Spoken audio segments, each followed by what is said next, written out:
Sanibona bafethu uvane lo so namhlanje usuku lamanqama abantu abaningi kade babelilindele lolu suku lelikhona bezozwa ukuthi imapi ama team azohlanganiswa ndawonye lapha mase kushawa iCAF Champions League draw. Namhlanje ke usuku lwayo idraw izobishayiwe namhlanje. Ivenue izobike phi na eJohannesburg la eSouth Africa. Lapho khona kuzobe kuhlungwa ama team azowenza ama groups ayi4. Sisengabona nje iMamelodi Sundowns itholana nePyramids, itholana neMC Alger, masitholana futhi neSaints Lupopo.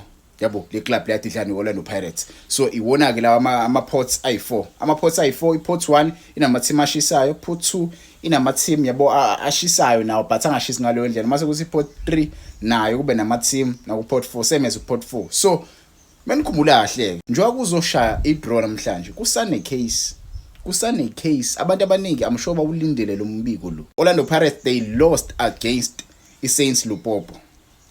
Njobe bashawe iLupopo yabashaya kuma penalties. Njoba yabashaya kuma penalties. Allegedly ucoach wakhona kwangamele ayicoach le match leya. Omabili lawa games kwangamele awacoach. Kwakumele angawacoach. But ke wakwazi ukuthi awacoach iSaints Lupopo yakwazi usishaya iOrlando Pirates adlulela phambili. Yabo. Amavikini edlule kuthiwa kwaphuma ama reports lawo reports lawo aphuma eveza ukuthi iOrlando Pirates iloge icomplaint against lento eyenziwa ile club yokuvumela ucoach osuspendiwe ukuthi acoacheiteam izikwazi ukukhipha iOrlando Pirates ngomthetho ke weFIFA ngokomthetho weCAF lokho akuvumelekile kodwa njoba yesuspendiwe nje wayesuspendwe kwiNational team under iCAF. Thiwa iCAF yasenda iletter kuyona le club le ukuthi ayiphendulele ukuthi yona lama accusations lawa serious kangaka ithini ngawo.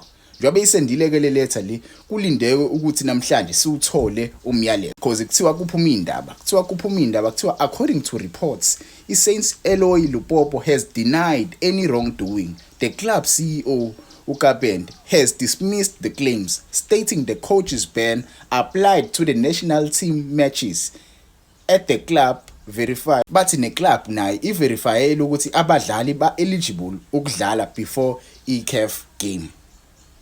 Ba verifyile. But ke namhlanje sizozwa namhlanje ukuthi ingabe Orlando Pirates izokwazi ukuthi ithole ubackdoor noma cha. Yabo ngasho ke bafethu ngale indaba lezi sathanda kuthusha ukuthi mina angifuni uqaba mangi acceptile as umlandeli ukuthi cha team ya South Africa ngeke izidlulele kumnqantiswano olandelayo bafisi accept nje i-defeat as South Africans. Mamelodi Sundowns yona izobe represent but ke asazi sizozwa namhlanje. Ngangitshela noma comments, what do you think about this news? Do you think Orlando Pirates inayo i-chance ukuthi iwine le case le? Kodwa ke njengamanje silindele iCAF ukuthi sinikeze sinikeze statement because meke yenziwe idraw I don't think sisakhona isidingo sokuthi kulo investigate. Once yenziwe idraw sekuphelile. Ingabe kukhona yini into abosinika yona? Ingabe khona into ezoshoka namhlanje? Angazi. Yabo izona indaba ke lezi engiyiphathile bafethu ningakhohlwa ke namhlanje idraw iyenziwe. Mu support iSundowns hamba ubheka lapha ukuthi iyipiiteam ongafisa ukuthi ubhekane nayo. Ngangitshela ama comments iyipi na idraw oyibona iSundowns ezoyithola. Abhakaniye kwamanje kumele focus kwi-column knockout, focus kwi-Nedbank, focus na kwi-league. Yabo enze show si league yayithatha because mengayithathanga ileague kule season bazofocus ama cups. Ibona phela ama cups azokwazi ukuthi asikhiphe peace. Kuyinto leyo amafans amaningi angayithandi because ama cups iOrlando Pirates ade aqala ukwawina. Ngangitshela ama comments bafethu uthini ngale indaba lezi uvane lo.